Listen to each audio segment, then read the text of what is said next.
Hey everyone, hopefully you all had a good holiday. I've chosen to discuss the power of executive privilege and how the concept relates to our class and separation of power principles as defined by the U.S. Constitution. In discussing this topic, I will be looking into U.S. v. Nixon and other politically charged events such as the Watergate scandal.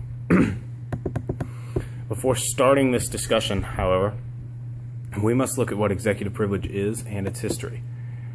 Article 2 of the Constitution does not explicitly mention executive privilege, yet the power has been invoked since the start of our great nation.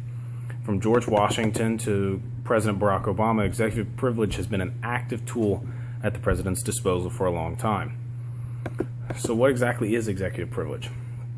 Executive privilege asserts that certain conversations, documents, and records that are closely tied to the sensitive duties of the president should remain confidential. No other branches of government should have access to those materials without the consent of the president. Also, the other branches cannot compel the president to hand over the documents, especially if they relate to national security. It is considered an inherent power of the executive branch. Most recently, the privilege was used by President Obama in 2012 during a House committee investigation on a sting operation that took place against a Mexican drug cartel. The president invoked his right to keep certain documents secret. The president and the House came to an agreement on what would and would not be shared. That sort of agreement is common nowadays, as typically the executive will work out with whichever institution or branch is requesting the information so as to avoid a dispute in the court. So as you can see, despite the lack of recent, maybe judicial issues around executive privilege, it's still prevalent in today's political landscape.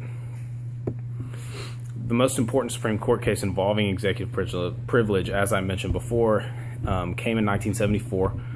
It's the United States versus Richard Nixon. However, before we start discussing the intricacies of the case, we need to establish the proper background involving the infamous Watergate scandal. Let's see, the scandal began with the arrest of 5 men for breaking and entering into the Democratic National Committee headquarters at the Watergate complex on June 17th of 1972. The FBI investigated and connected cash from the burglars to a slush fund used by the committee to re-elect the president, which was Nixon's main election organization. Frank Wills, a security guard at the Watergate, noticed suspicious activity regarding the locks on the compound. They had been taped to keep the doors open. He untaped them once, thinking it was weird, and then the second time thought it was suspicious, so he called the police. When the police arrived, they discovered 5 men inside. It was Virgilio Gonzalez, Bernard Baker, James McCord, Eugenio Martinez, and Frank Sturgis.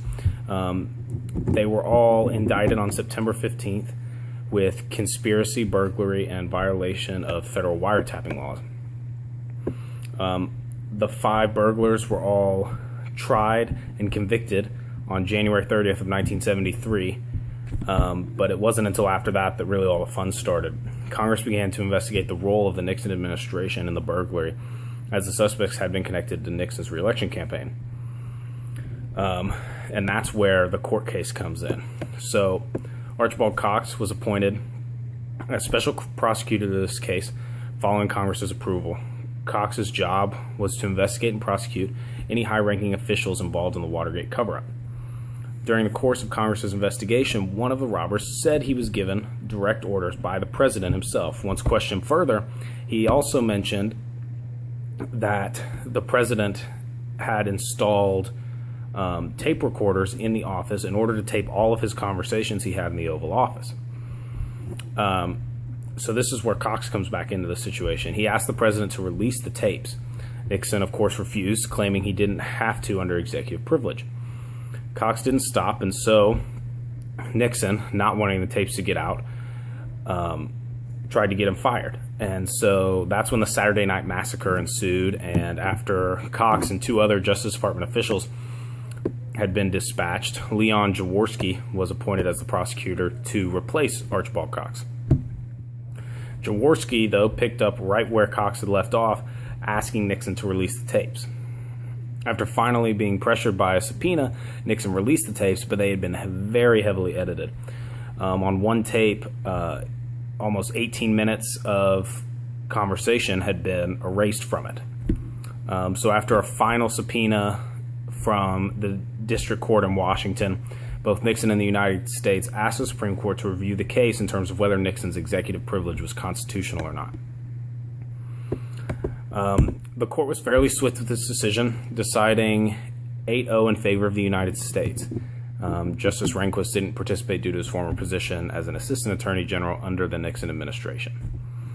Chief Justice Burger wrote the opinion of the court, and the court analyzed the two arguments made by Nixon's attorney, which were that, one, executive privilege is a basic function of the office of the president and should be preserved at all costs based on the separation of power doctrines, and two, that the subpoena is unconstitutional based on executive privilege.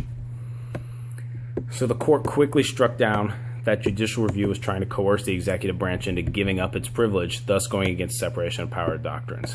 Quote, judicial power of the United States can no more be shared with the executive branch than the chief executive, for example, can share with the judiciary the veto power, or Congress can share with the judiciary the power to override a presidential veto.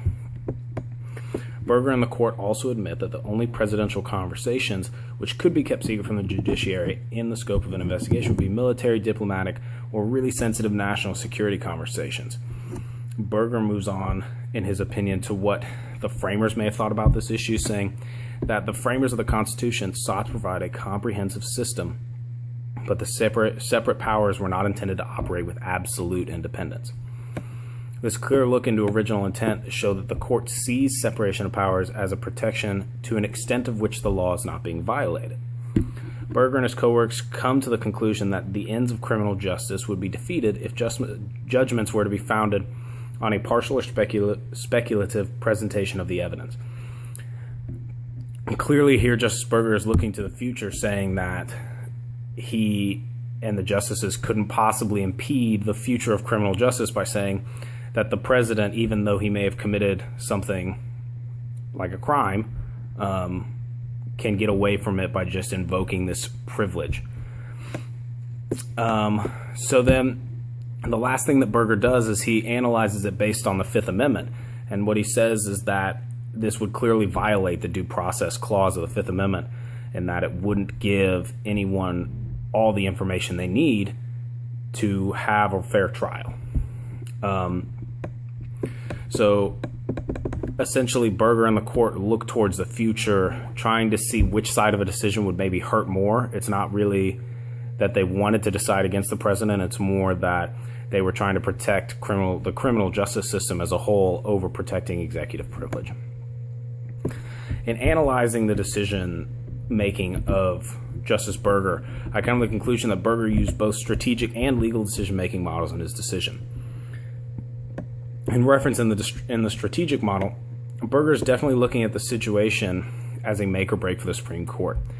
He sees that this could be the chance for them to narrow the executive's power and make it so that executive privilege isn't abused and is looked upon more narrowly. He quotes, the ends of criminal justice would be defeated if judgments were to be found on a partial or speculative presentation of evidence. So Burger has recognized that the court must make a decision on how executive privilege is to be viewed in the future. Let's see. This is where the legal portion of the decision comes in.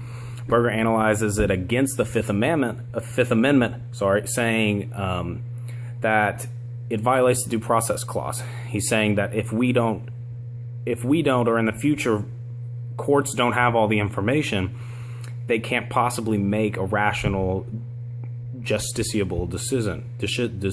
Ugh, thank you. Let's see. After the decision, Richard Nixon became the first and only president so far to resign as president of the United States. He resigned just 16 days after the decision from the Supreme Court, kind of proving just how influential those tapes would be on the investigation. This decision, of course, narrowed the use of executive privilege. As to the opinion, states only presidential conversations which should be kept secret would be military secrets, diplomatic secrets, or secrets that are very sensitive for national security. So how does all of this fit in with separation of powers? Well, this power interpreted differently, Nixon would have, in the short term, would have been able to hide his illegal actions from not just special prosecutor, but from the country as a whole, which would have been damaging. So essentially this power would give the executive incredible power as far as protecting themselves from external scrutiny. When the House or Senate is trying to investigate something maybe that the president had his hands in, if he could just invoke an executive privilege, we may never know what happens. I think just for the future of the country, it was a good decision, because as we grow into a more modern age, it's more important than ever for each branch to be able to check each other, because without that, all we've worked for might be lost. So with that, executive privilege, I've discussed that, and I've discussed U.S. v. Nixon. It's a very complicated situation, but definitely a decision that has been good for us in the long run. Thank you all.